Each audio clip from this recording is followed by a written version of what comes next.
Ассалаумағалейкум ағайындар, бауырлар, қалайсыңдар? Мына біздің бүгін жұмысқа бір ағамыз келген екен, Ақтөбе қаласынан.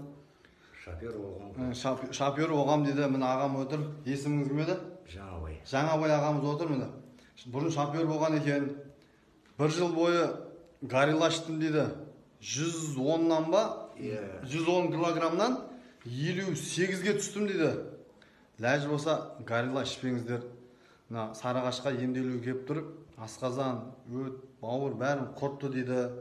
Тамақ жемейтін болдық дейді. Шөлдемейтін болдық дейді. Ағам өз айтып берсін. Ішпең.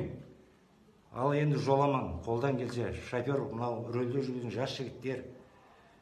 Одан қарасу іш. Денсаулықтың бәрін құртты, таза құртты, тап-таза. Сол енді соны ләж болса бауырларға таратайыншы дегенім ғой. Горилла ләж болса ішпесеңіздерші деп өз денсаулықпен ағам Сарыағашқа емделуге келіп тұрып, көз алдыңызда болғасын, көргесін, неге оны айтпасқа? Аман болайық, ішпеңіздер.